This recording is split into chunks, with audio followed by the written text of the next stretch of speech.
Digital inclusion isn't about just gadgets. It's about giving a chance to every voice to be heard, a chance to every mind to grow, and of course, tools to every hand to build a better future. Hello and welcome everyone. You're watching this special presentation of Sunset TV. She leads a road towards Viksit Bharat.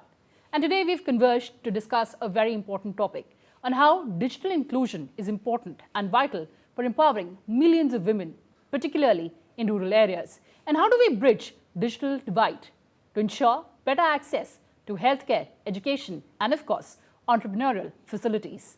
Joining us is a very illustrious panel of guests, and over to my co-host, Padmakshi. Hello, everyone. I would like to introduce our very esteemed panel to all of you. On our panel today, we have Ms. Aparajita Bharti.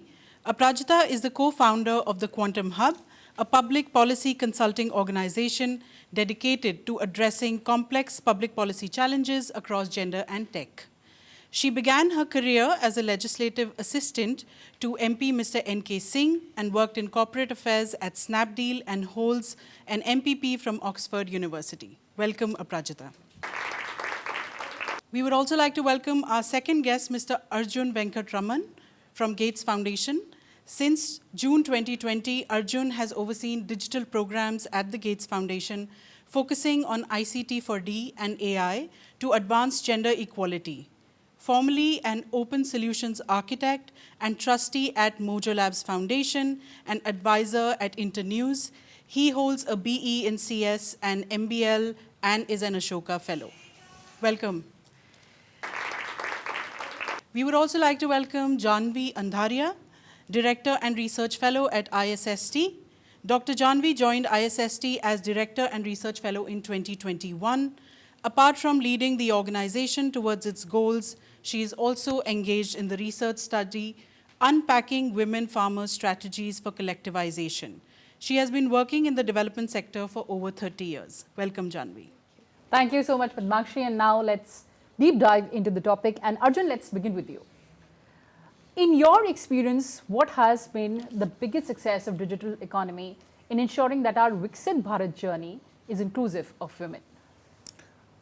Thanks. It's a really easy question to answer in some sense because India is unique in the way that we've developed and implemented and rolled out digital public infrastructure in the way that we have, right? So the notion of a self-sovereign ID, which is tied to your biometrics, which you can take wherever you go with yourself. It has equality at a very fundamental level baked into it. And then the things that get developed on top of that are automatically by design available in a more equitable fashion than things which have not been designed with that in mind. And I think the next stage really will be to figure out how do men and women use things like Aadhaar, UPI, differently, and what can really be done to ensure that the benefits and the value from these systems is equitably distributed. Absolutely. So the value has to be equitably distributed. But Aparajita, what is your sense? In your opinion, what has been the biggest success so far? I think technology revolution that we are going through and the digital economy that we are building, it's a one of its kind opportunity for a country like India. हमारी जो population है, जो scale है जिस पे हमारी country operate करती है और जो हमारे चैलेंजेस रहे हैं, जैसे कि रिमोट एरियाज़ में कैसे हम रीच आउट करें, रूरल एरियाज़ में हम कैसे रीच आउट करें, all that actually can be bridged bye technology. And जो हमारी सरकार है वो इस चीज़ को समझती है और इस पर बहुत काम भी किया है. जैसे हमारे जो महिलाएं हैं उनकी NFHS 4 में अगर आप देखिए तो अराउंड 53% विमेन के पास बैंक अकाउंट था. अगर आप NFHS 5 में देखिए तो 79% विमेन के पास बैंक अकाउंट था. तो बहुत काम इस पर किया है सरकार ने, बहुत सारे प्राइवेट सेक्टर के साथ मिलकर, और बहुत इनोवेशन हुआ है कि उन तक हम ये कैसे रेवोल्यूशन पहुंचाएं. और यही आई थिंक हम सबकी कोशिश है कि विकसित भारत की ओर जैसे हम बढ़ रहे हैं, इस पे हम और कैसे टेक्नोलॉजी का फ़ायदा उठा सकते हैं. Well, absolutely. Janvi, so digital inclusion and financial inclusion certainly opening new vistas for women across India. Your thoughts on that? Absolutely. I think I fully agree with what both Arjun and Aparajita have said, that there is a foundational baking into equity. Technology does not automatically mean equity. And I think there is a design component, and I think that's where India is, I think, a leader. And I have seen in other countries where this is not baked in, how it can lead to further challenges. Secondly, if I look at my long career, when I started, women only had bank accounts through their SHGs. Because their SHG had bank accounts and their engagement with banks was only through SHG accounts. Thanks to this shift that we need every woman to have a bank account, I think that has certainly been a very good step where women are able to say that we have a bank account and that there is a semblance of and being recorded in the system somewhere. Otherwise, women were very invisible. I think in many stages they are still invisible, but this is one way to say that, okay, there is a number that is associated with a woman, and that is kind of, it has, whether they are operating it, I think that's a journey that we still have to capture. The other thing I feel in the big thing that has shifted is that for the young, it's an aspirational. Yes. That today the young want to have a mobile phone, they want to have an access to internet because that is their voice. And I think that's a great achievement that because I have worked in rural areas, I worked in low income communities in Delhi. What we find is that every youth, whether it's a boy or a girl, has this aspiration that I want to communicate, whatever it is. And I think that possibility that it offers, and we have a large population of youth, and that I think is a great achievement, that it is accessible, that our internet is not that expensive, data is not that expensive. I think that is also a big achievement, that we have the pricing of it is in such a way that it can be accessible to everybody. So, like you said, we have made a lot of strides in the digital and financial inclusion and also for women, but we do know that there are certain policy and systemic barriers that still exist.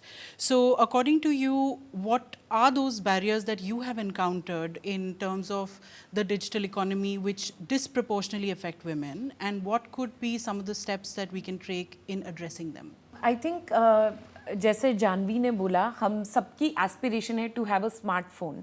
I think एक चीज़ जो अभी तक digital inclusion को एक तरीके से एक बैरियर है, वो है स्मार्टफोन एक्सेस इटसेल्फ. तो जो NFHS डेटा है वो 2021 का है, तब से वो इम्प्रूवमेंट भी हुई होगी, बट तब तक अराउंड 54% विमेन के पास अपना फ़ोन था जो वो खुद यूज़ करती थी, और रूरल एरियाज़ में वो 47% था और अर्बन एरियाज़ में वो 62% था. तो एक अर्बन रूरल में भी फ़र्क है और एक जनरली मेन वर्सेस विमेन में भी फ़र्क है. और अगर फ़ोन होता भी है, जो हमने काम किया है, मेरी संस्था जो है वो राजस्थान के बहुत रूरल एरियाज़ में काम करती है, वहाँ पर एक स्कीम के तहत सरकार ने, जो राजस्थान सरकार थी, उसने सबको फ़ोन डिस्ट्रीब्यूट किया यंग लड़कियों को जो 12th क्लास में हैं. पर वहाँ पर हमने देखा, जबकि सरकार ने सबको फ़ोन दिया ज़रूर, पर उनके परिवार में फिर भी उनको ये फ़ोन बहुत मुश्किल से हाथ आता है, क्योंकि उनका भाई वो फ़ोन ले जाता है, उनके पापा वो फ़ोन ले जाते हैं, और उनकी कम्युनिटी में ऐसी सोशल नॉर्म्स हैं जिसमें अगर एक लड़की को फ़ोन पर देखा जाता है, अगर वो अपने गांव में घूमते हुए फ़ोन पे बात कर रही है, तो कहीं ना कहीं ये सोच है कि वो बिगड़ी हुई लड़की है. तो ये टेक्नोलॉजी जो है, जैसे जानवी बोल रही थी, वो न्यूट्रल है, पर जो हमारी सोसाइटी है वो न्यूट्रल नहीं है.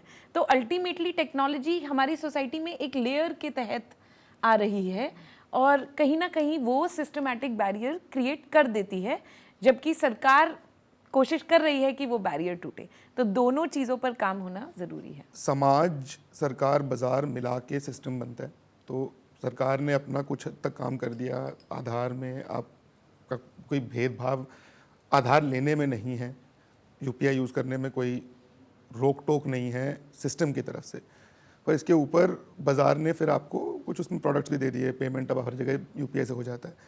अब थोड़ा सा समाज के ऊपर हमको देखना पड़ेगा कि हमें अपने परिवार में, अपने घरों में, अपने आस पड़ोस में क्या ठीक लगता है, क्या ठीक नहीं लगता है. इंडिया, साउथ एशिया में लोग फ़ोन शेयर करते हैं, अकाउंट शेयर करते हैं, नंबर शेयर करते हैं, घर शेयर करते हैं. Everything is more shared in our cultures, and so having good ways of sharing things which don't unduly prejudice one or the other person that we live with, that we interact with. Very, very important. I think we are a unique society in that sense that we are both democratic and sharing oriented. It's a hard combination and it's a tough one to manage, so we'll have to learn. Thank you. Janvi, what are your thoughts on how do we begin addressing some of these issues? Yeah. So I'm going to take the help of a couple of studies that we have done at ISST. One of them is a study that we did with ASHA workers. And ASHA workers, if you all know, हर एक को एक digital app है, and especially post COVID that became an even more important way to manage their records and a lot of information. Every state has a different policy. And we did a study, 4 राज्यों में हमने इसको study किया है, हरियाणा, राजस्थान, केरला और Meghalaya. And हमें ये पाया कि digital in many of the households for the ASHA to get a smartphone in rural areas was very uplifting for her. It was like, you know, हमारी बहू के पास, हमारी, you know, मेरी पत्नी के पास अभी स्मार्टफोन है, पर वो बाहर दिखाने के लिए था.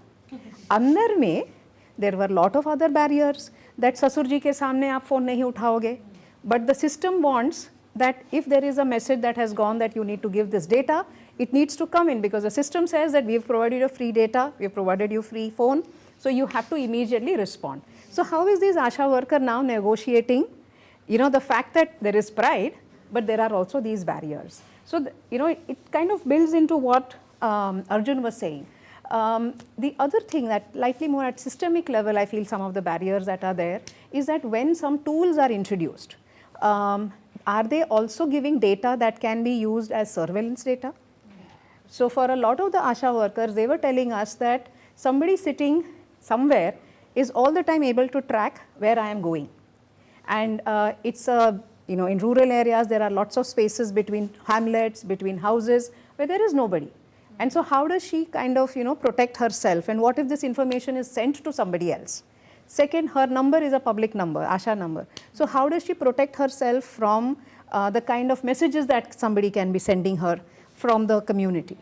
So how do you build in barriers or safeguards so that while you are giving access, and it's a good thing because the kind of time that earlier physical records would take, you convert it, it goes to the, you know, the PHC, it goes to the district, was a long time gap. Now that time has shortened. Therefore, your response of the system can be much faster. So these are good things. But in the process, how do you change that?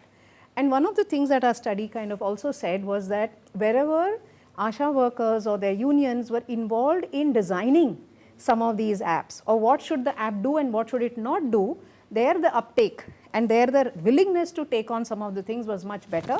In other places, there was far more resistance. So we also know that participatory methods of involving those who are the end users can be much helpful. Another study that we did with young people in Delhi, where we were looking at what is the difference of smart use apps.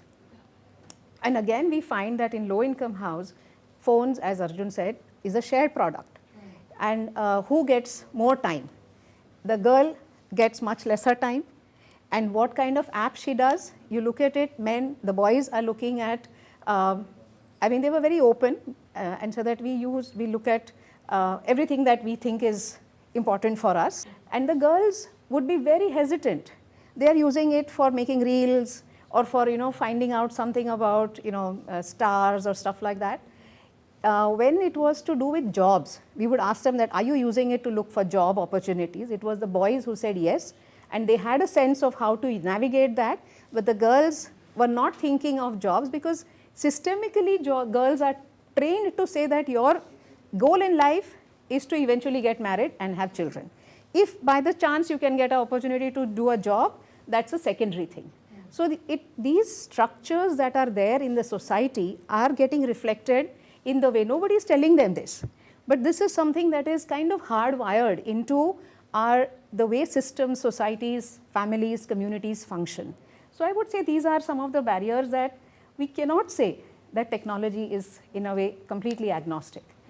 Access, yes, but technology produces gendered results. It has to be built in the way we design and roll out our programs. बिल्कुल जानवी जी, आपने बात की कि किस तरह से barriers हैं, systemic barriers हैं और उनको ओवरकम करने के लिए हमें क्या कुछ करना होगा, कैसे इसको एड्रेस करेंगे।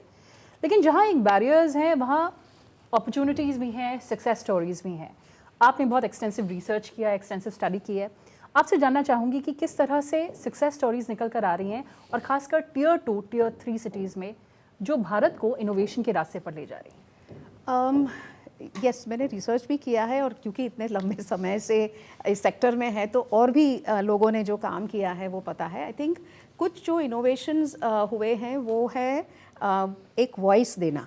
A lot of organizations have used the art of telling stories. तो या युवा लड़कियों को ट्रेन किया गया है कि आप अपनी ज़ुबानी आपकी आसपास की दुनिया की बात कैसे लोगों तक ले जाएंगे। Of course it's not question of saying video दे दो और मोबाइल दे दो और एडिटिंग सिखा दो, बट एक पर्सपेक्टिव से कि अपनी बात कैसे रखनी है, क्या वर्क हो रहा है, क्या नहीं वर्क हो रहा है, उनको कौन सी चीज़ों में लग रहा है कि ये सही है और ये गलत है। तो उनकी आवाज़ को आगे ले जाने के लिए बहुत सारे स्वयंसेवी संस्थाएं हैं जिन्होंने फ़ोन्स जैसे अपराजिता ने भी कहा कि फ़ोन का एक्सेस दिया गया है और उसके माध्यम से फिल्म मेकिंग, उसके माध्यम से story writing has been kind of done, and I think it has a lot of effect because जब समाज में वो देखते हैं कि मेरी बच्ची ने फिल्म बनाया है तो वो समाज में वो एक सेंस ऑफ प्राइड भी होता है। And I think these are very important ways by which a lot of success in terms of allowing technology to fulfill that aspiration that हमारी आवाज़ कैसे जाए। Of course अगर आप ये इन्वेस्ट नहीं करते हैं तो फिर आपको लड़कियां ज़्यादातर मेकअप लगाते हुए प्रीन करते हुए ऐसी टाइप के रील्स में ज़्यादा दिखेंगी। पर जब आप इस तरीके की इन्वेस्टमेंट करते हैं, CSOs ने इसमें जब इन्वेस्ट किया है तो यू विल बी सरप्राइज्ड कि they will talk about what they think about marriage, what they think about partnerships, what they think about education system. तो जो अक्सर महिलाओं को बोला जाता है, लड़कियों को बोला जाता है कि आपको सुनना है, ये एक सक्सेस स्टोरीज़ हैं बहुत सारे। मैं एक का नाम नहीं लेना चाहूँगी, काफ़ी सारी इंडिया में हमारे ऐसे अलग अलग ग्रुप्स है जिन्होंने ये चैनल्स खोले हैं, ये स्टोरीज़ बनाई है, and I think that's a great success story I feel in terms of how women's voices can be, and especially young girls' voices can be taken over.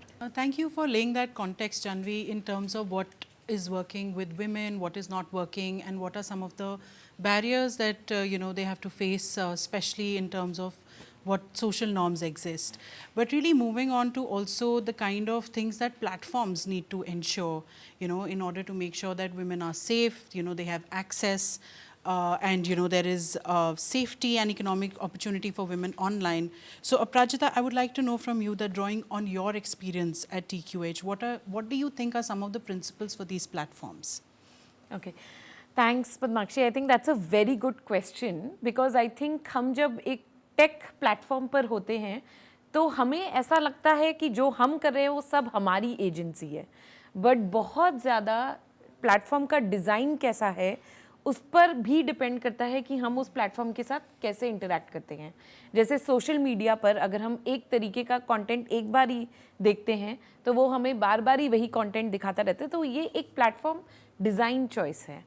I think जब हम एक gender का perspective सोचते हैं तो कुछ चीज़ें हैं जो प्लेटफॉर्म पर ही हो सकती हैं और कुछ चीज़ें हैं जो प्लेटफॉर्म जो रन करते हैं उनको करनी चाहिए ताकि ज़्यादा विमेन उस प्लेटफॉर्म को यूज़ करें।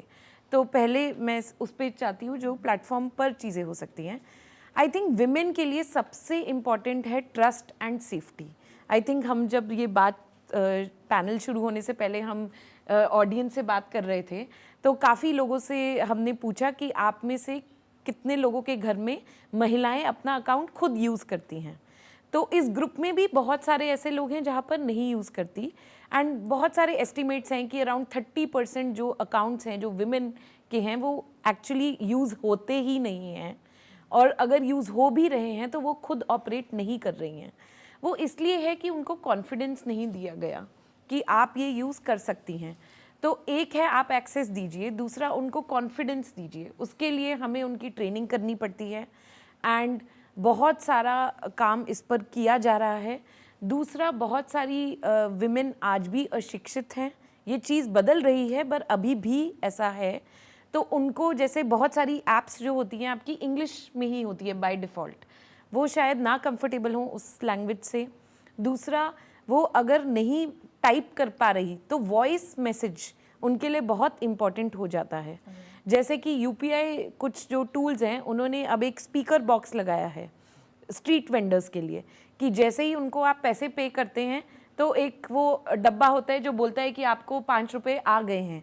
ये बहुत इम्पॉर्टेंट इनोवेशन है, जो एक टेक इनोवेशन है, जिससे विमेन जो नहीं इतना पढ़ना जानती या फिर वो बिजी होती हैं, वो एक के बाद दूसरे को चाय दे रही हैं, तो वो नहीं एक ट्रैक रख सकती, तो वो एक इनोवेशन है उनके लिए जानने के लिए कि उनका पैसा आ गया है।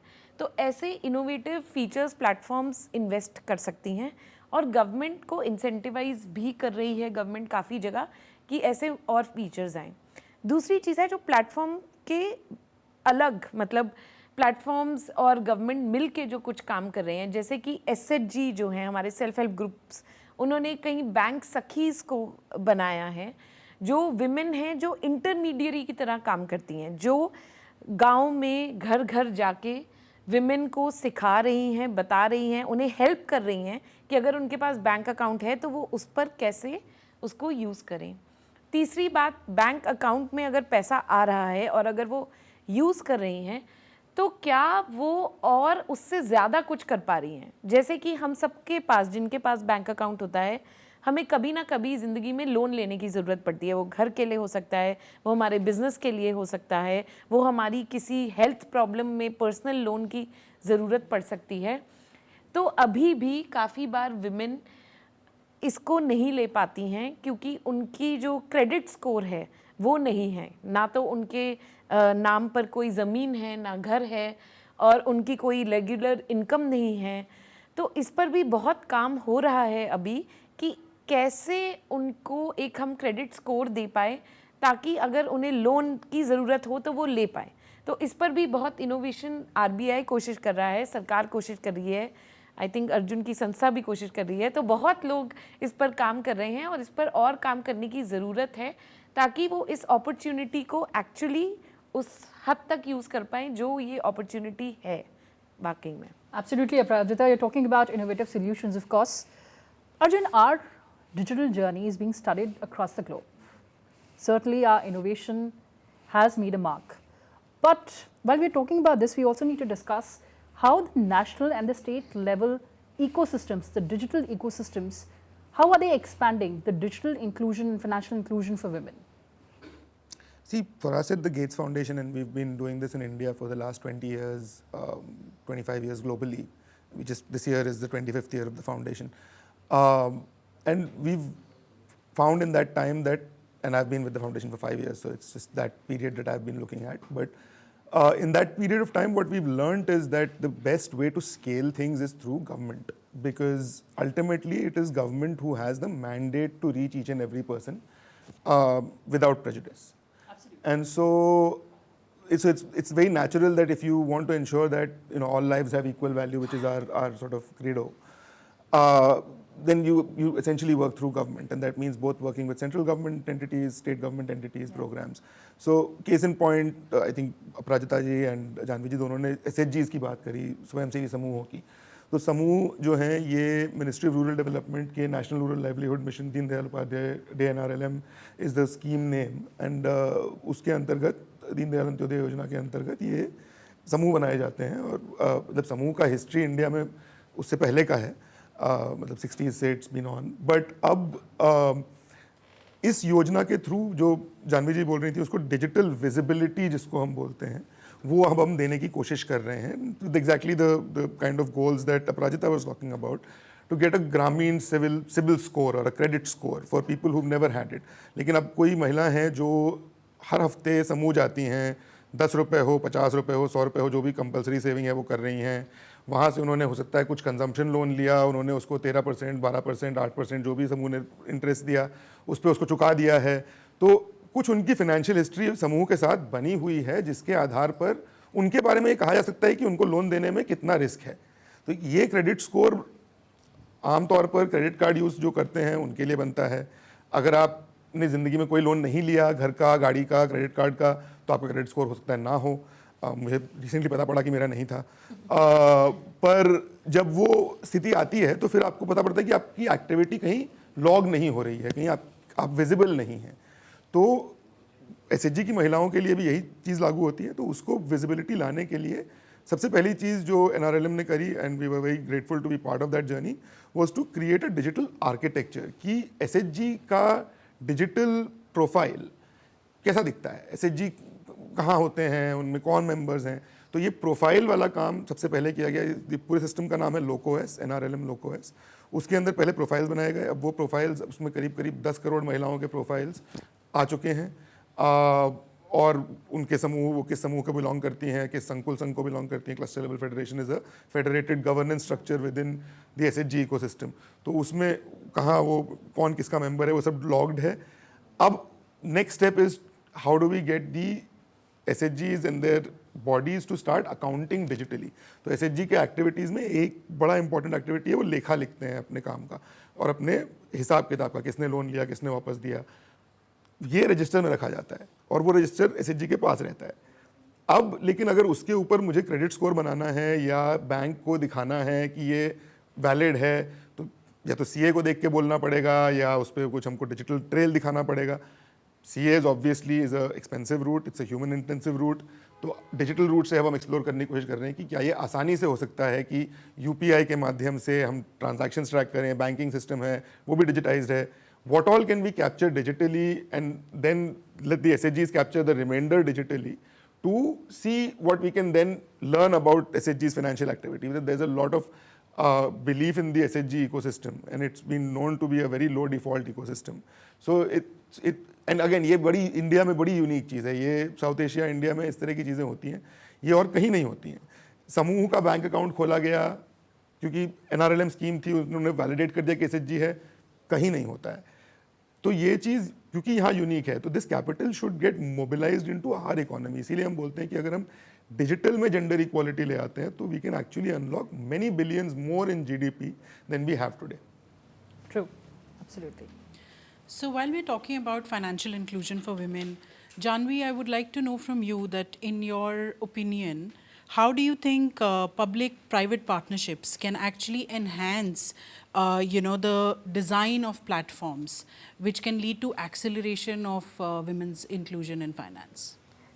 थैंक्स पद्माक्षी उस सवाल के लिए, क्योंकि ISST ने शायद सबसे पहला एक स्टडी किया था लगभग 2019 में गिग वर्कर्स को लेकर, विमेन गिग वर्कर्स को लेकर।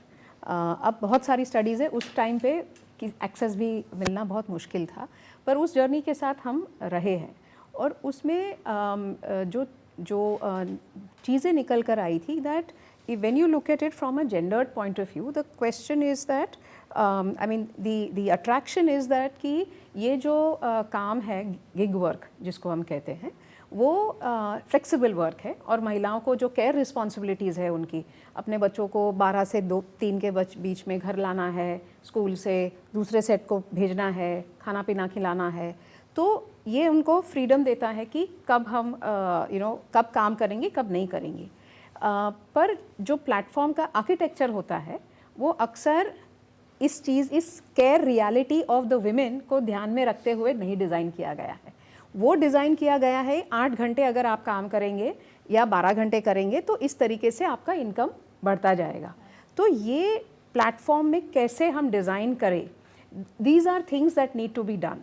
पर द चैलेंज इज़ कि आप जो टेक डिज़ाइन करते हैं उनके साथ आपको एंगेज करना है और इसको आप कैसे बिल्ड इन करेंगे ताकि इनको पीनलाइज ना हो, क्योंकि फिर आपके जो पूरी एल्गोरिदम है वो इस तरीके से कि अगर आपने 12 से 3 के बीच में आपको 3 कॉल्स गए, आपने अपना सिस्टम बंद रखा है, it goes as a negative marking. तो फिर या आपने मना कर दिया तो it goes as a negative marking. तो फिर ये जो चीज़ है कि उनकी रिस्पॉन्सिबिलिटीज़ जो है, जेंडर्ड रिस्पॉन्सिबिलिटीज़ है, how do you change that? And I think we also need to look at this public private का डेफिनेशन भी थोड़ा ओपन करना चाहिए, बिकॉज आई थिंक कि at the way civil society organisations कहाँ आती है, CSR फाउंडेशंस किस तरह से आएंगे, corporates is definitely private, but you have a whole another set of ecosystem in this country उसको हम कैसे ला सकते हैं. एंड आई थिंक कि third for me would be कि जहाँ पर कलेक्टिवाइजेशन हो रहा है, जो गिग वर्कर्स है उनकी अगर कोई समूह है, उनके कलेक्टिव वॉइस को हम कैसे ला सकते हैं पब्लिक पॉलिसी के अंतर्गत. क्योंकि जिनको हम कहते हैं ना कि जो जूता पहनता है उन्हीं को पता है कि कहाँ चुभता है, तो बाकी के लोग ये सोचने के बजाय उनको जिनका ये मुद्दा है उनकी आवाज़ हम कैसे पब्लिक पॉलिसी में या जब ये चीज़ें को डिज़ाइन किया जाता है and not as a post facto thing. I think मेरा एक बहुत रेगुलर है कि एंड वेरी गुड कि आज हम विमेंस लेड डेवलपमेंट की बात करते हैं. तो एक कमिटमेंट आने लगा है जो पहले नहीं था. पहले हमें हर टाइम रूम में जाके बोलना पड़ता था कि पॉलिसी तो ठीक है पर विमेन के लिए क्या. अब ये नहीं बोलना पड़ता है. आई थिंक ये हमारा डेफिनेटली, अगर मैं कहूँगी कि विकसित भारत की इसमें ये स्टेटमेंट आ गया है. नाउ वी हैव टू से कि इसको कैसे करेंगे और ये जो हाउ है या इसका पाथवेज कैसे है. और महिलाओं के साथ काम करने का इस देश में बहुत लंबा इतिहास रहा है. Women's movement, women lead organisations बहुत लंबे समय से बहुत इस तरीके के मुद्दों के ऊपर काम कर रही है. और बिकॉज टेक्नोलॉजी आई है वो प्रॉब्लम्स ख़त्म नहीं हो रहे हैं. तो वो एक्सपीरियंसेस को हम कैसे ले आएँ और इस डायलॉग को कैसे होलिस्टिक बनाएं would be my suggestion, that if that can be brought in, then that can lead to you solutions which are more effective. I'll borrow two very important phrases that you used: gendered responsibilities and how do we have a more holistic approach. A very, very pertinent and legit point that you raised. I'd like to take that across to Aprajita. Aprajita, tech advocacy has been your forte for quite some time now. How do you think that digital regulation laws can have more gendered lens? Thanks. I think it's a very good question and I think something which is less spoken about as well. क्योंकि काफ़ी बार जो लोग gender पर काम करते हैं वो take policy में काम नहीं करते, तो वो स्पेस जो है वो थोड़ा खाली सा है एक तरीके से. तो आई थिंक हमने जो देखा है अभी, आई थिंक इंडिया में अगर देखा जाए टेक्नोलॉजी और पूरे संसार में ऐसा हो रहा है कि टेक्नोलॉजी बहुत जल्दी प्रोग्रेस कर रहा है एंड जो रेगुलेशन है वो पीछे पीछे दौड़ रहा है उसके साथ उसको पकड़ने के लिए और देखने के लिए कि उससे क्या फ़ायदे हो रहे हैं और उससे क्या नुकसान हो रहे हैं.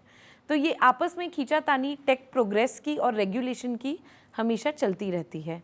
तो इंडियन गवर्नमेंट जो है, हमारे IT एक्ट है 2000 में ये बनी थी, जो कि काफ़ी कुछ डिटर्मिन करती है कि जो भी कुछ ऑनलाइन होता है उस पर क्या कार्रवाई होनी चाहिए, प्लेटफॉर्म्स की क्या रिस्पॉन्सिबिलिटी है, गवर्नमेंट के पास क्या पावर है उसको देखने की. और अगर प्लेटफॉर्म पर कुछ होता है, अगर सोशल मीडिया पर फॉर एग्जांपल किसी विमेन की हैरेसमेंट हो रही है एट्सेट्रा, तो ये सब IT एक्ट 2000 के अंडर आता है. ये 2000 में बनी थी.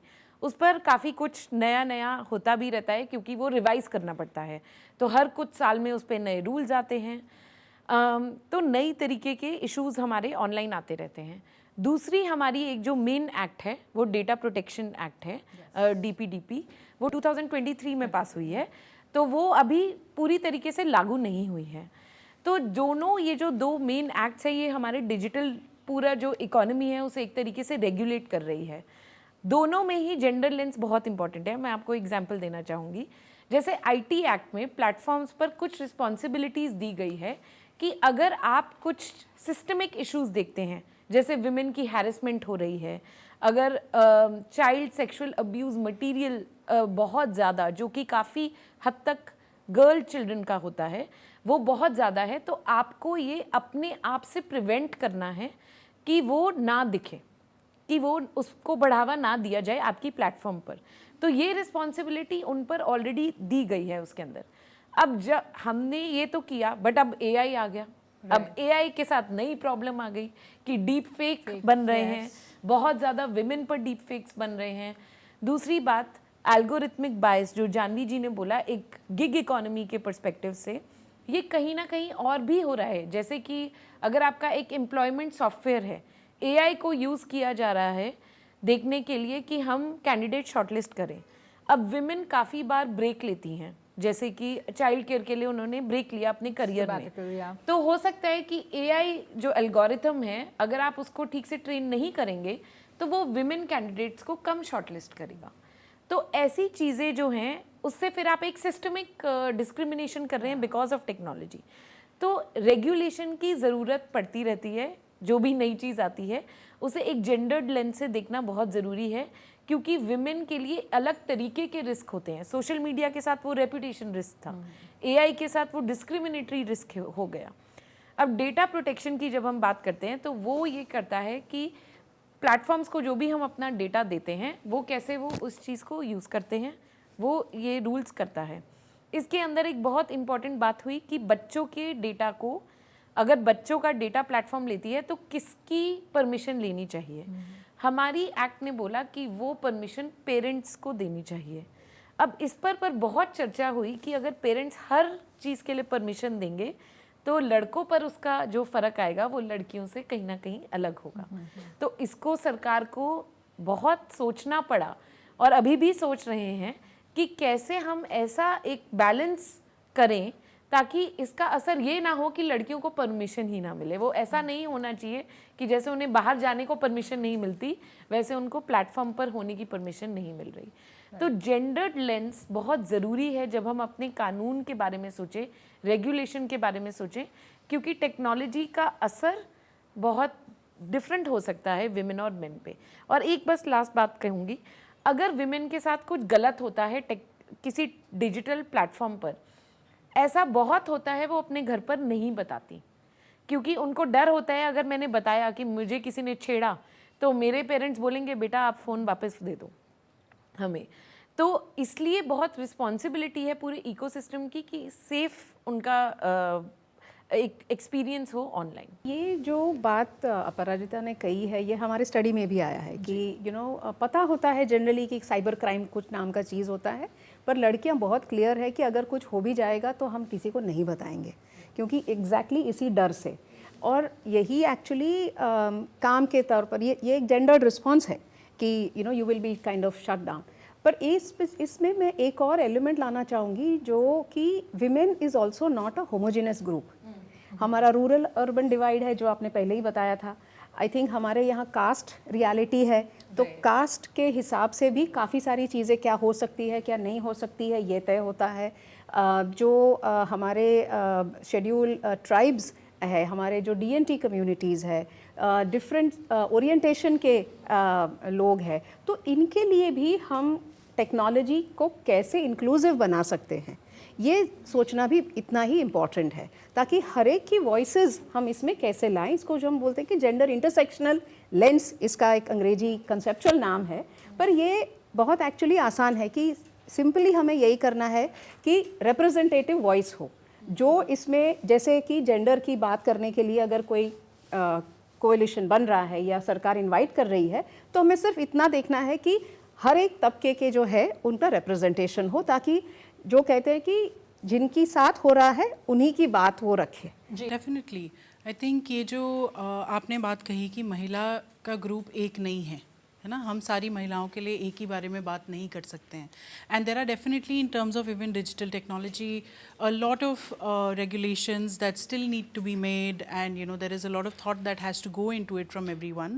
But I would also like to ask you, Arjun, that in your experience, what are some of those digital tools or innovations that have shown the most promise in terms of bridging the gap in education, in finance, and in market linkages for women, especially focusing on the rural context?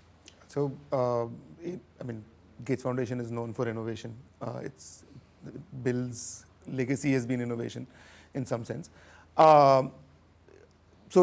In terms of gender equality, our programs are divided into two broad areas. One is innovation in the area of bridging the gender digital divide, and this could be around accessibility to phones and connectivity, affordability, safety, security, norms, digital skilling, and then all of the things that help us measure these things better for women, and then act on those measurements, right? So that's one piece of work that we do.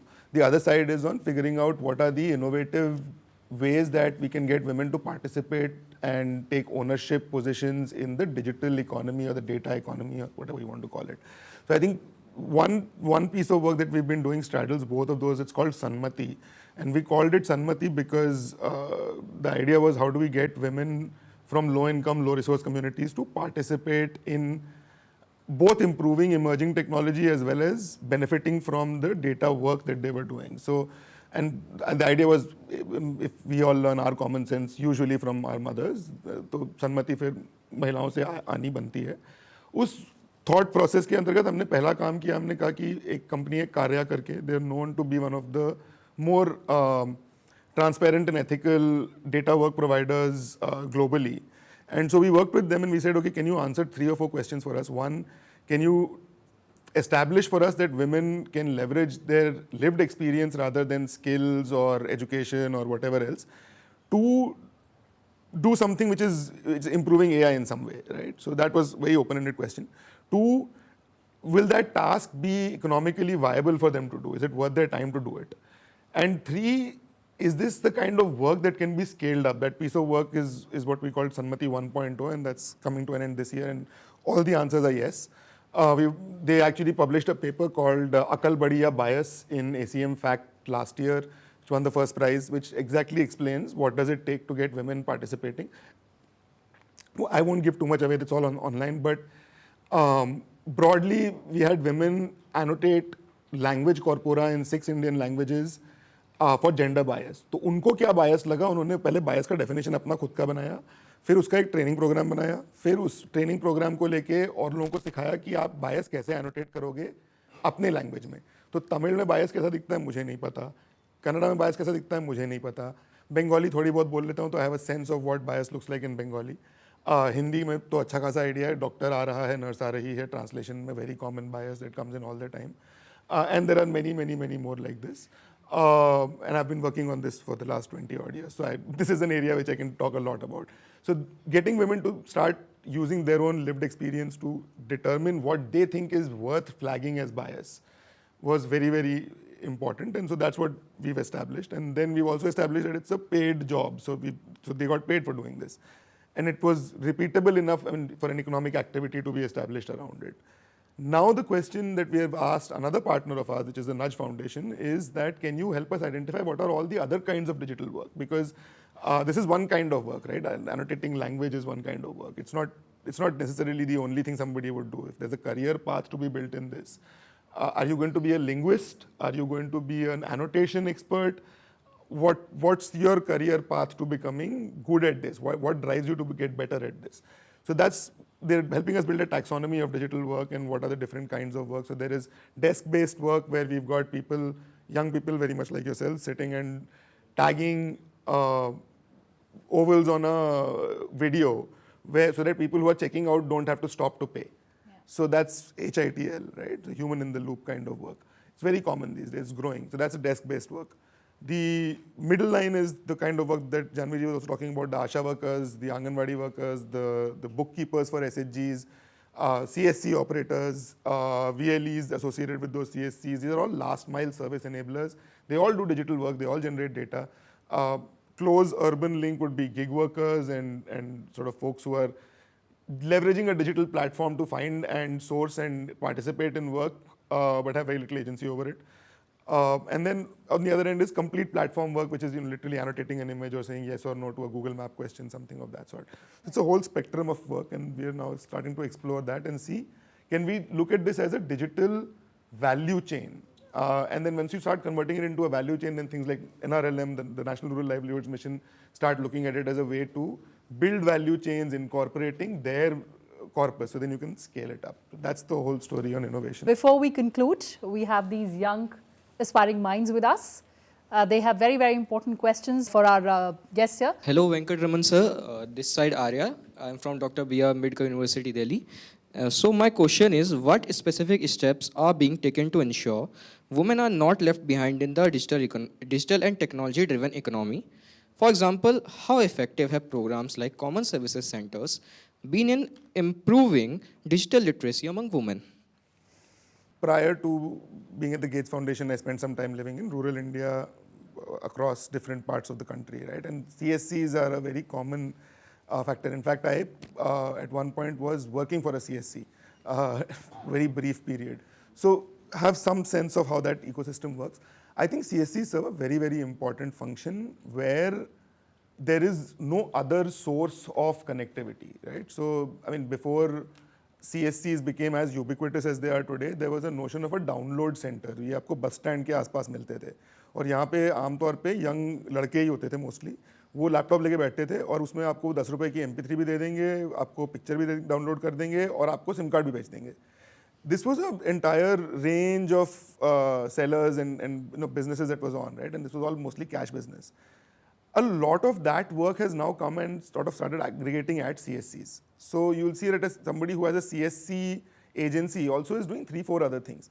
And then it starts becoming a hub where conversations happen. So उसी में CSC में सामने दुकान होगी, पीछे किसी ने एक ट्रेनिंग सेंटर डाल लिया, उसमें ISO ले लिया, अब वो 500 रुपए का कोर्स करवा रहे हैं, उसमें फिर आप डेटा एंट्री ऑपरेटर की जॉब के लिए अप्लाई कर सकते हो जिसमें आपको 7-8 हज़ार रुपये मिल जाएंगे महीने के. So this kind of, and I mean, obviously, there doesn't need to say this, that depending on where you are, access to women versus men, it's always biased in favor of men, and it's changing very slowly. But accessibility-wise, these are safe spaces. These are on typically in public areas, well lit. Usually, we'll have a security camera on it. So compare this to a cyber cafe of 20 years ago. I would feel much more comfortable sitting in it myself than in one of those. So. Obviously, again, varies basis whether you're in an urban area, rural area, peri-urban area, but that's been my experience on the ground. So I think, yes, it's made a difference. Can it do more? Absolutely. And I think what's really important is for more CSCs to be run by women.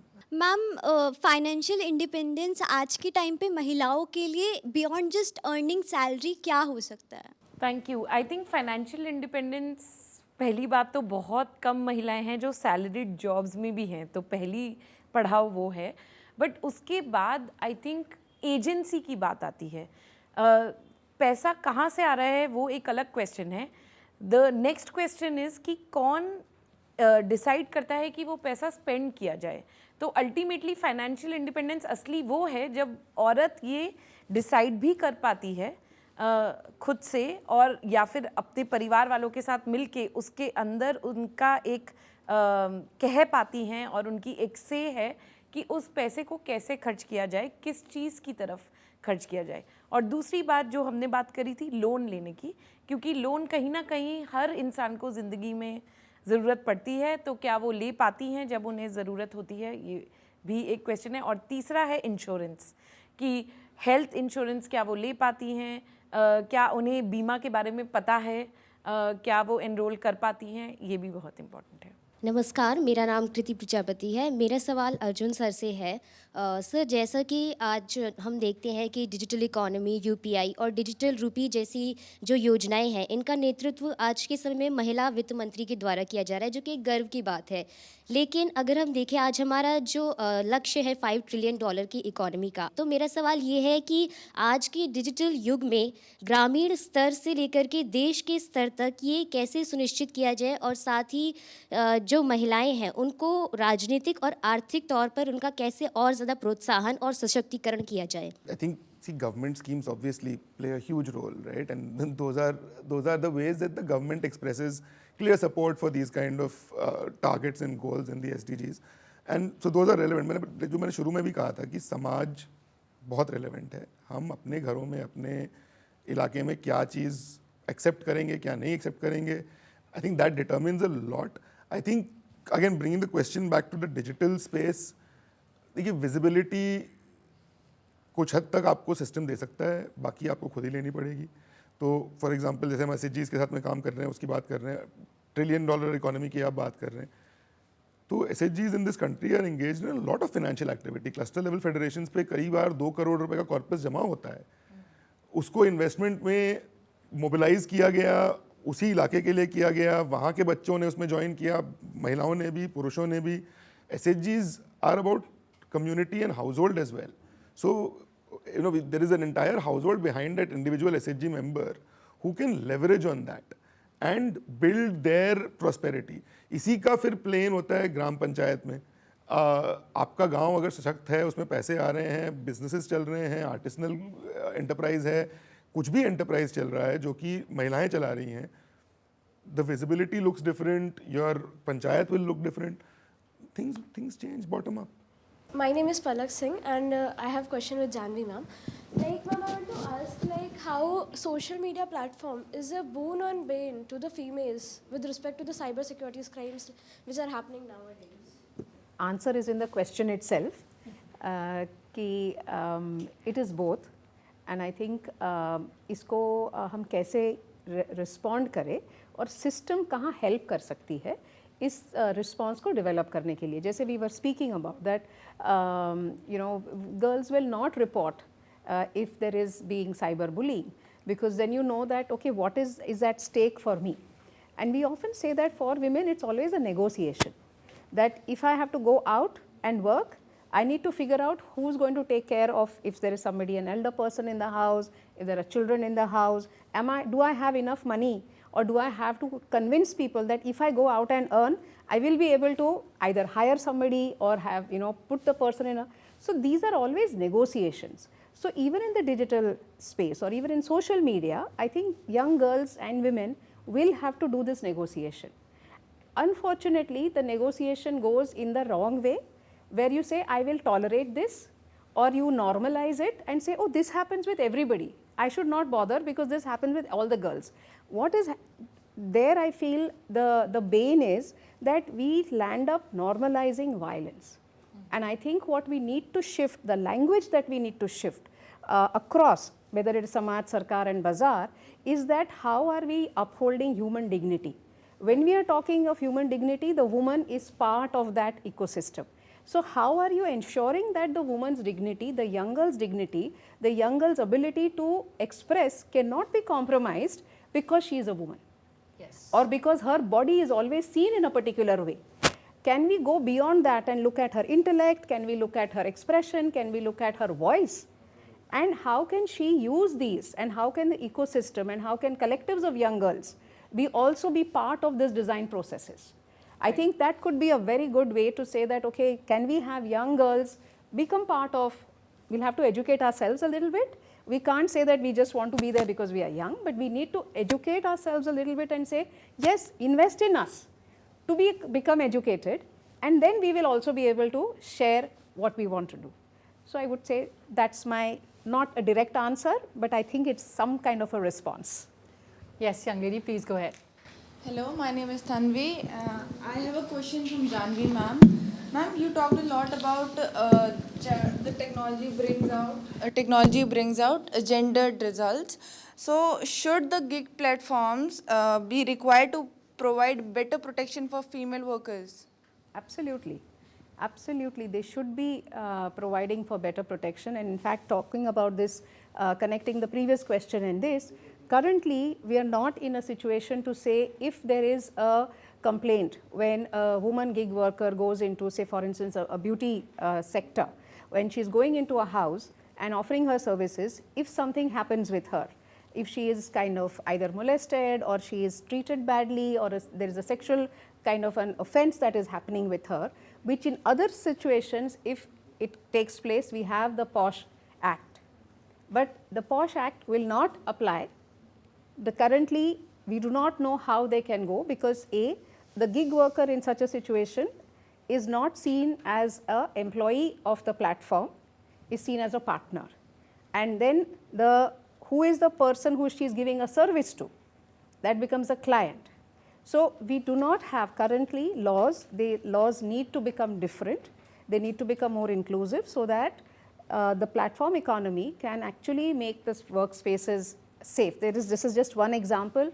There are other examples of when you are traveling. If you are a driver and something happens to you while you are on the road, you know, who takes responsibility? Yes. So these are all issues, and yes, there is a long way to go.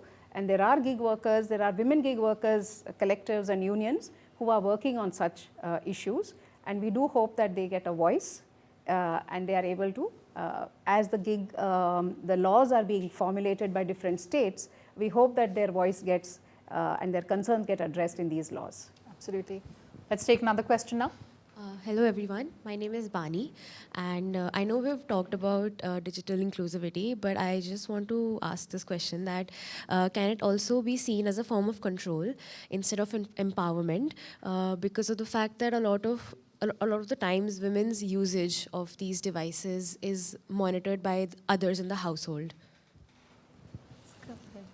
You want to मेरे take pass that एक question? बहुत Yes, अच्छी please. कहानी है ये Yes, जवाब all देने yours, के all लिए। yours, Aparajita. तो मैं अपनी एक आंटी के घर गई जो कि मतलब कुछ 80 साल की हैं, तो मैंने उनसे ऐसे ही पूछा, उनकी जो बहू हैं वो मैं उनसे मिलने गई थी, तो मैंने कहा वो कहाँ है, तो उन्होंने बोला वो फेसबुक बहुत अच्छे से चलाती है, तो उन्होंने बोला रुक जा मैं नियर बाय देख के पढ़ती हूँ कि वो कहाँ पहुँची है। ठीक है, तो वो अपना जो 80 साल की आंटी हैं वो अपनी बहू को मॉनिटर कर रही थी जो भी कुछ 55 साल की हैं कि वो कहाँ पहुँची है, क्योंकि उन्होंने अपनी लोकेशन ऑन की हुई है तो उनको पता चलता रहता है वो कहाँ पर है। तो you are right, technology enabler है, it can also become surveillance, and that is why as women who are on tech platforms, we have to be aware about what features are there, where are we giving our data, and ऐसी बहुत सारी apps हैं, जैसे apps होती हैं menstrual cycles को for example track करने के लिए, तो आप अपना सारा reproductive data एक तरीके से उस app को दे रही हैं, तो आपको ये ज़रूर पता होना चाहिए कि वो डेटा कैसे यूज़ हो सकता है, कैसे नहीं हो सकता। ऐसे ही ट्रैकिंग में आप अपनी लोकेशन हमेशा ऑन रखती हैं, आपने किसको परमिशन दी हुई है, नहीं दी हुई, तो डिजिटल लिटरेसी का ये भी बहुत एक इम्पॉर्टेंट पार्ट है to know about our rights as digital citizens. And जो डेटा प्रोटेक्शन एक्ट है एक्चुअली वो एक स्पेसिफिक राइट्स देता है सारे सिटीजन्स को, और विमेन तक ये पहुंचना बहुत ज़रूरी है। तो ये क्वेश्चन आपका बहुत अच्छा है। What measures can be taken by family members to introduce financial literacy to women at an early stage? And also, how can technology help women to make financial decisions independently?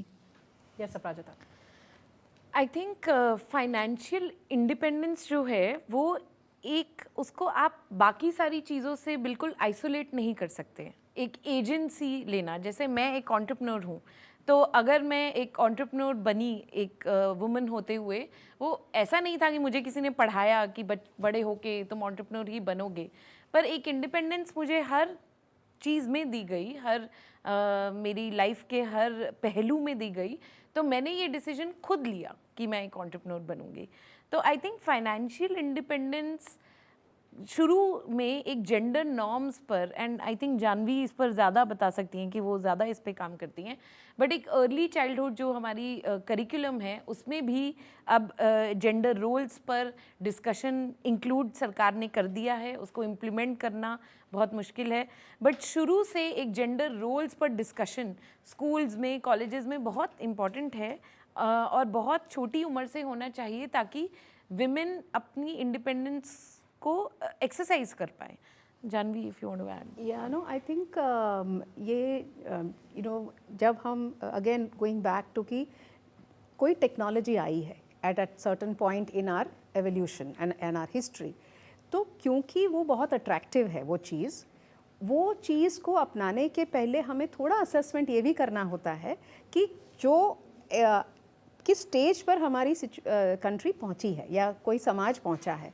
तो technology कोई magic bullet नहीं है, और इसलिए हमें उसके ऊपर इतना सारा दारोमदार भी नहीं रखना चाहिए कि टेक्नोलॉजी आ गई तो वो सारे प्रश्न समाज के हल कर देगा। तो ये जो पूरा क्वेश्चन है कि फाइनेंशियल इंडिपेंडेंस, इकोनॉमिक इंडिपेंडेंस, ये भी दो अलग चीज़ें हैं। तो उसके बाद और फिर उसमें डिजिटल आना या डिजिटल टेक्नोलॉजी आना, वो कहाँ पे लीवरेज कर सकते हैं, वो एक सेकेंडरी क्वेश्चन है। जैसे अभी सारे हम लोगों ने बताया अभी तक कि जब आपका एक्सेस ही पहले से रेगुलेटेड है, आपका एक्सेस ही इस नेगोशिएशन पर है कि अगर आपका मैं देखी कि कुछ गलत हुआ है तो ये फ़ोन लिया जाएगा या ये आपसे ले लेंगे, तो फिर आपके लिए इंडिपेंडेंस का मायने क्या है। एंड इसकी चर्चा एज अपराजिता हैज सेड बहुत पहले से करनी पड़ती है कि क्यों लड़कों को ब्लू रंग के टॉयज़ दिए जाते हैं और लड़कियों को पिंक कलर के। आप दुकान में जाएंगे, आपको पूछा जाएगा किसके लिए गिफ्ट लेना है। तो हमें ये चीज़ें बहुत छोटे छोटे से सोचनी चाहिए and keep questioning it at various levels. कि संविधान में कहा गया कि हम सब बराबर है, तो फिर हमारे स्कूल में सफाई का काम कौन करता है, या जब बोर्ड साफ करना होता है तो वो किसको दिया जाता है, और पानी लाना है तो वो किसको दिया जाता है, और जो स्टेज पे परफॉर्मेंस करना है तो वो किसको दिया जाता है. So there are a lot of gender norms which are operating all across. We can not expect कि technology will come and solve all of this. So how do we leverage technology to say how can we address it? And I think some systemic solutions, some systemic suggestions have been introduced. Janvi ji organisations लाइन है, काम सभी महिलाएं करती हैं, वेतन कुछ को मिलता है. ठीक है, तो and this is very fundamental to your question, how can families do better on this. Start acknowledging the work. कितना घंटे, कितने समय, कितना सोच, कितना experience building, training goes into taking care of basics. मतलब आप लोगों से पूछोगे कि आप कैलकुलेट करके बताओ कितना पैसा आप खर्चा करोगे अगर आपको यही सर्विस कहीं और से लेनी पड़े, या अगर आपको अपने ही घंटे गिनने पड़े अगर आप ये खुद कर रहे हो. तो अच्छे मेट्रिक्स हैं ये सोचने के लिए कि what does care look like in my home. And जब उसके बारे में चर्चा होनी शुरू होगी तो बाकी चीज़ें अपने आप will follow. And then I think it's a question of, I mean, stereotypes are what separate us, but we share a lot of things, right? We share tables, we share food, we share homes, we share spaces. वहाँ चर्चा जब होगी इस बारे में तो फिर. नमस्कार, मेरा नाम राजीव है. मेरा सवाल जानवी मैम से है. डिजिटल वुमेन एम्पावरमेंट केवल अर्बन एरियाज़ में ज़्यादा देखा जाता है देन रूरल एरियाज़ में, जहाँ आज भी इंटरनेट नहीं पहुँचा. तो ग्रास रूट लेवल पे कैसे हम कदम उठा सकते हैं डिजिटल एम्पावरमेंट के लिए? तो एक्चुअली ऐसा है कि ये भी एक डेवलपमेंट की रियलिटी है कि अर्बन में शुरू ज़्यादा होता है, फिर वो टियर 2, टियर 3 एंड रूरल में जाता है. पर अगर हम हमारा खुद का अगर आज की तारीख में डेटा देखें तो आज की तारीख में मोबाइल ओनरशिप का जो गैप है वो सिर्फ 11% है बिटवीन मेन एंड वीमेन. पर स्मार्टफोन का अभी भी 40% है, इंटरनेट का भी अभी भी 40% है. तो this is a journey and I think we will have to see how we can overcome it. But programs like Bank Sakhi, programs like क्योंकि हमारे यहाँ इंटरनेट एंड डेटा एक्सेस का infrastructure has pretty wide network है. तो आज की तारीख में रूरल एरियाज़ में भी there are spots where connectivity is there. It's not as ubiquitous as in other areas, but वहाँ पर भी है और वो बढ़ेगा. That investment will only grow. Nobody is going to, because there is so much of commerce linked with it, that there is a market interest. और वो जब market का interest है and government का interest है, क्योंकि government को programs पहुँचाने हैं, तो that coverage will increase. And I think that all we can do is to say, can we accelerate that? And when we accelerate that, where are women in it? So how do we ensure that the acceleration is not kept only as a metric, a gender neutral metric, but to say that, okay, what are we doing to have greater non-shared access to mobile phones? How do we ensure that, the spots where certain communities are living, वहाँ पर access होना भी ज़रूरी है. ऐसा नहीं है कि जो गाँव के main areas है वहीं पर. So how do you ensure, क्योंकि women are still not likely to easily use a phone because it is seen as a status symbol even today. Our studies have shown that. कि using a phone in public means कि it's as good as saying कि खुला मुंह करके आप गांव में जा रहे हो. अब वो हट गया है कि आप खुला मुंह करके जा सकते हैं, पर अगर आपने फ़ोन पकड़ते हुए चलते हुए फ़ोन यूज़ किया तो it is seen as a symbol of disrespect to all the others. Why? Because some men also do not still have smartphones. So you have to kind of say that we'll have to keep negotiating all of this and recognize that these are barriers that will have to be overcome. नमस्कार ma'am, मेरा question Janvi ma'am के लिए है और specifically as a university student. तो जब मैं ये बात करता हूँ कि किस तरीके की यूनिवर्सिटी और स्कूल्स को अपनी एजुकेशन पॉलिसीज़ डिसाइड करनी चाहिए, चाहे वो गवर्नमेंट की साइड से आए और इंस्टीट्यूट खुद की तरफ से भी इनिशिएट करते हैं. फॉर एग्जांपल हमने हाल ही में देखा है कि जब DU ने अपने एडमिशन पोर्टल को सेंट्रलाइज़ किया तो वो साइमल्टेनियसली एक बहुत अच्छा प्रोसेस था, बिकॉज उससे अपॉर्चुनिटीज़ का लेवल जो रीजनल डिस्टेंस बेस पे था वो घटा, अनलाइक उन्हें वापस दिल्ली आके काम करके एडमिशन फॉर्म भरने हो. साइमल्टेनियसली हमें ये भी देखना होगा कि वुमेन जो उनके ऊपर एक डिजिटली भरोसा नहीं किया जा सकता फैमिली स्ट्रक्चर पे, जो ऐसा कंसीडर किया जा सकता है कि एक अगर मेल ने बोला है तो वो सही बोला होगा और वुमेन बोल रही है तो वो नेगलेक्ट ही होगा इवेंचुअली फैमिली में। तो इस पूरी परिस्थिति में जो एजुकेशन है वो कितनी फिजिबल हम बना रहे हैं या फिर कॉम्प्लेक्स बना रहे हैं, because caste, gender, culture and India is huge in that particular perspective. So what should we do here? So very quickly again, I feel that these are steps that we have to take in schools. As I've already said, that begin early. I think even my panelists have said that begin early. Start talking about gender roles, work division, trusting. Start discussing things like trust. Who do we trust? Who do we not trust? And what is trust built on? If we are able to talk about these things which are not seen as बड़े लोगों की बात, but even छोटे बच्चे trust की बात कर सकते हैं, तो how can we make our families also more democratic? अभी भी हमारे फैमिलीज काफ़ी हायरार्किकल है, तो ये स्पेसेस जब हम जहाँ पे बच्चे हैं उनको डेमोक्रेटिक करेंगे, हमारी एजुकेशन सिस्टम भी काफ़ी डेमोक्रेटिक नहीं है, क्योंकि टीचर ने बोला तो बस वही बात करना है. तो एजुकेशन सिस्टम में भी हम कैसे ओपननेस की बात लाए, डेमोक्रेसी की बात लाए, तभी जाके हम इक्वालिटी एंड शेयर की बात कर सकते हैं. It can not come from just policies and programs. नमस्कार, my name is Harsh and my question to Aparajita ma'am, how can digital financial tool like UPI be made more women friendly and secure? ये बहुत अच्छा question है. I think UPI की growth जो है India में वो फिनोमिनल है. पूरी दुनिया हमारी तरफ देख रही है कि कैसे हमने एकदम लीप फ्रॉग किया. पहले औरतों के पास बैंक अकाउंट भी नहीं थे और वहाँ से लेके हम सीधा UPI पर हमने ऐसी छलांग कुछ सालों में मारी कि काफ़ी लोग UPI यूज़ करते हैं. आई थिंक ऑलरेडी अगर आप UPI का डिज़ाइन देखें, क्योंकि उसमें QR कोड होता है, तो वो एक तरीके से अशिक्षित लोग जो हैं वो भी आराम से उसको इस्तेमाल कर पाते हैं, क्योंकि वो ऑलरेडी डिज़ाइन में देखा गया है. दूसरी बात, काफ़ी सारी जो ऐप्स हैं वो सिर्फ इंग्लिश में ही अवेलेबल नहीं है, उनका जो इंटरफेस है वो काफ़ी भारत की भाषाओं में अवेलेबल है, तो ऑलरेडी उसमें काफ़ी कुछ सोचा गया है. एक जो परिस्थिति अब नई एक तरीके से जागृत हुई है, जो मुझे लगता है हमको ज़रूरत है उसका कुछ करने की, वो है फ्रॉड और स्कैम.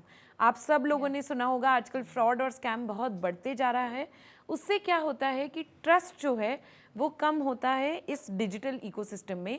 और स्पेशली जैसे कि हमने बोला कि औरतों के साथ अगर कभी कुछ घटना हो जाती है, वो सिर्फ उस प्लेटफॉर्म को छोड़ देती हैं, वो कभी किसी को बताएंगी नहीं कि हमारे साथ ये घोटाला हो गया, हमारे पैसे लूटे गए, वो उसको छोड़ देंगी. तो ये हमको एक, एंड आई थिंक सरकार बहुत कोशिश कर रही है इसको कैसे हम कम से कम करें ताकि लोगों का ट्रस्ट ब्रेक ना हो इस इकोसिस्टम में. बिल्कुल, और हम खुद भी एम्पावर्ड रहें, हम खुद भी एजुकेटेड रहें इस बात में कि हम इन स्कैम्स के चक्कर में ना फंसे.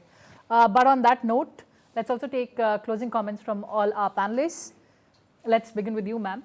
Ma'am, what do you think that one breakthrough that can actually accelerate digital and financial inclusion in India, and who needs to act first? So for me, I think, because we now have a huge amount of collectivization under the NRLM program, we have a lot of women who have been collectivized, who have been moved out of just being a woman or being the mother, and now एक अलग identity है. I would say involving the voices of those who are going to be the users of the digital interfaces and that's coming, उनकी आवाज़ को हम कैसे centre stage करें और उनकी रिप्रेजेंटेशन वो खुद कैसे करें.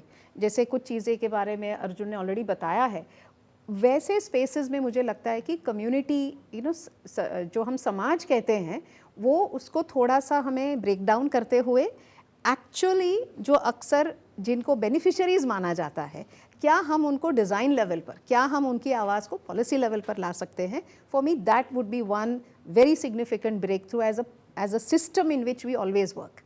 अपराजिता, आपके हिसाब से कौन सा बड़ा वो ब्रेक थ्रू हो सकता है? आई थिंक सिल्वर बुलेट तो नहीं है, बट आई थिंक एक्सेस अगर हम सब तक पहुंचा सके, सारे ग्रामीण क्षेत्रों तक पहुंचा सकें, एंड आई थिंक इसमें सिर्फ डिजिटल पॉलिसी नहीं, टेलीकॉम पॉलिसी का भी रोल है, जिस पे अभी काफ़ी डिस्कशन हो रहा है सैटेलाइट टेलीकॉम वगैरह पर. आई थिंक लोग फिगर आउट कर लेंगे. आई थिंक पहले हम टेक्नोलॉजी पहुंचा देते हैं. आई थिंक समाज बदलता रहता है और जब कुछ उसमें बैरियर्स हैं पर वो बदल जाएगा जब उनके हाथ में टेक्नोलॉजी आएगी. तो I think that is priority number 1. Arjun, I'll let you have the last word on the show. Thank you. Okay, and this is a bit of a moonshot, as we call it. I think the biggest breakthrough would be कि अगर हमारा dependence of our consumption of digital benefits should not be dependent on ownership of a device or a personal connection. हमारे पास में shared, public, open interfaces. अगर मैं दुकान पे जाता हूँ तो वहाँ पे एक इंटरफेस होना चाहिए जिससे मैं बात करके अपना पेमेंट करके चला जाऊँ, और मुझे अपने फ़ोन की, QR की, मेरे एक्सेस नॉर्म्स की, कि सामने वाले एक्सेस नॉर्म्स की इतनी चिंता करने की ज़रूरत ना पड़े. तो I think that will be a big breakthrough on. मतलब हमने कोशिश इस तरह की करी है, कम्युनिटी ओन्ड वायरलेस मैशेज़. एक समय पे मैंने बहुत वाइल्ड आइडिया ट्राई किया था कि जंगल में अगर आप वाईफाई लगाते हो और लोग उसमें अपनी भाषा छोड़ के जाते हैं तो क्या इवेंचुअली आप उस फॉरेस्ट की आवाज़ लोगों की आवाज़ से जोड़ के बना सकते हो. So these are the kind of things that AI today is a frontier that's pushing this. Innovation is taking us there. DPI का base हमारे पास है. I think just being able to access it free of dependence on device or norms or any of this would be really great. Well, absolutely, we'll surely reach there. But we had a very, very meaningful conversation, isn't it? Yes, definitely. And thank you, Kriti. And I would also like to thank all our panelists for their insights on really looking at how do we make it more effective, for women to be included in the digital and financial spaces. So thank you very much for your insights on that. And we would also like to thank all the students present here, especially for your probing questions. And I think those questions also helped all of us think, more deeply about certain issues, and especially issues that are very close to all of you here. So thank you so much, and thank you, Kriti. Let's bridge this divide, because when everybody is connected, we all move forward. On that note, thank you so much for joining us. Keep watching Sunset Television.